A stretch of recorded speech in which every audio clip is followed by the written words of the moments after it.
Scott just made Go the back to point. Thomas Jefferson, you'll used to read be a that. lot more secure, not just in our Well, the news has been so unremittingly nasty lately that I thought I'd spend this week's three-part trifecta not on something frivolous, but perhaps on something hopeful. Now, as most of you know by now, I grew up in a magical time here in America called the space age. And for those of us that did, there's a sad term for something very dear to us, and that term is the lost future. So I'd like to spend the next 3 episodes of Trifecta trying to reclaim as much as we can of that lost future. Now, this kind of clean, luxurious, politically stable future was best illustrated by an artist named Sid Mead, whose vision of the world looked not only idyllic, but attainable. His work influenced millions of viewers and hundreds, if not thousands, of other artists. So in part 1, we're going to deal with the confident look of that place, that lost future. Part 2, we'll be talking about reclaiming some of the lost philosophy and morality. And in our members-only part 3, we'll talk about what was nearly invisible in that lost future of gleaming, glittering chrome and should be invisible again, namely politics. So let's bring in our fellow time travelers, Steve Green and Scott Ott, to begin our journey backward into the future. Gentlemen, when you get right down to it, the future looks so powerful and so graceful and so luxurious and gleaming and clean because of the unspoken presence of essentially unlimited clean energy. Now, our experiments recently with wind technology have produced ugly farms of ever-decaying, bird-annihilating wind turbines and also produced huge, expensive, unreliable solar stations that require billions of dollars in bailouts and all kinds of support from the government just to stay solvent. So, Steve, the few nuclear reactors that are still in operation here in America and abroad were designed half a century ago.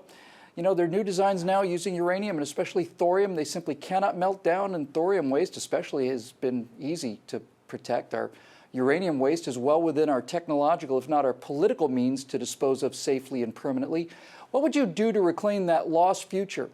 That energy policy, what would you put in place if you wanted to have enough juice to be able to irrigate the deserts with desalinated water, just as one example of what we thought would be easy before the left taught us how to hate ourselves?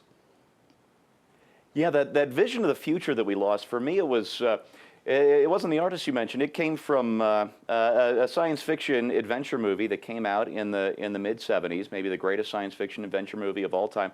Now, I refer, of course, to Logan's Run. I knew it. For me, the future, for me, the future was going to be Jenny Agutter wearing a translucent mini toga and replicators and just heaven on earth. But it was that same vision. It was clean. It was fun. It was sexy. You didn't have to die at 30.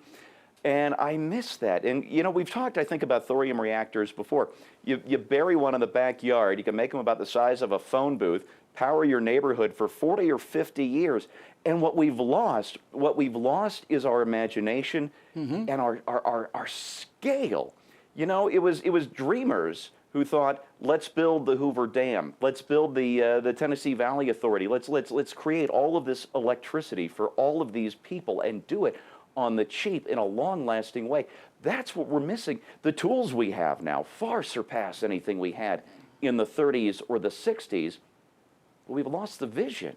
We've got to get back that sense of epic scale. We look at this drought in California. If we'd have been thinking ahead in the 1970s, we wouldn't even notice. The water would be flowing uphill instead of down. Yeah, we'd be growing cotton in the Mojave if we wanted to because there's not any shortage of seawater and it cost us nothing to do it. Scott, the think great of those riches. Well, think of all the riches that we've lost. Scotty, the great unspoken miracle of the modern age is the astonishing breakthrough in the domestic production of oil and clean-burning natural gas. We were told peak oil, we were told we were going to be out by 1970, but right now, there's likely more domestic oil available to us today than there was when the first drill bit hit the soil in Pennsylvania over 150 years ago. That's what innovation and technology has done for us. Now, if I told you there was enough energy available beneath our feet to not only pay off our debt, but also run this civilization at current growth rates for another 100 years at minimum, you'd think we'd go out and have a parade about it. So why don't we?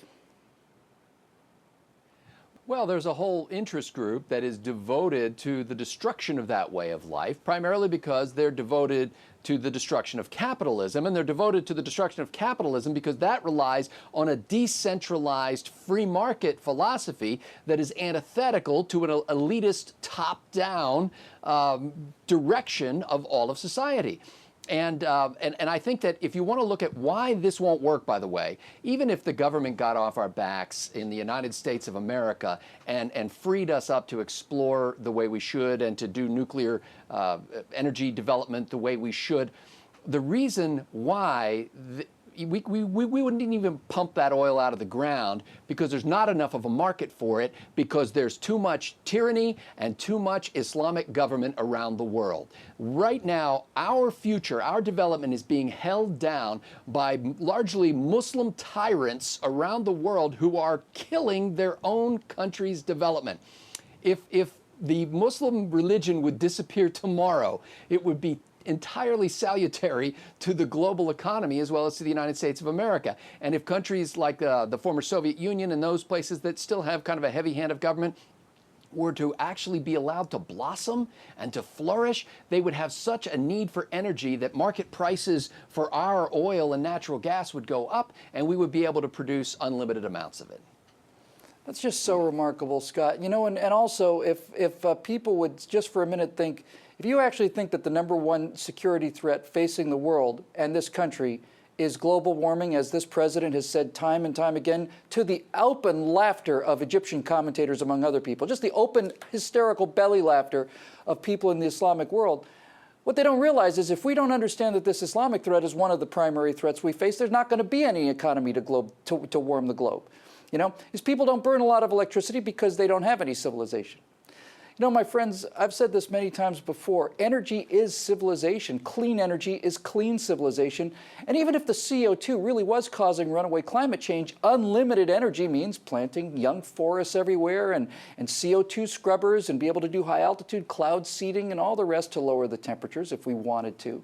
That lost future was stolen from us by the left, and in our next segment, we're going to look at how they destroyed or at least severely damaged the sense of self-confidence that put us on the moon and promised a life of plenty for everybody, no matter what we look like. We'll take a look at that in part 2. For Steve Green, Scott Ott, and the rest of the Trifecta team, I'm Bill Whittle.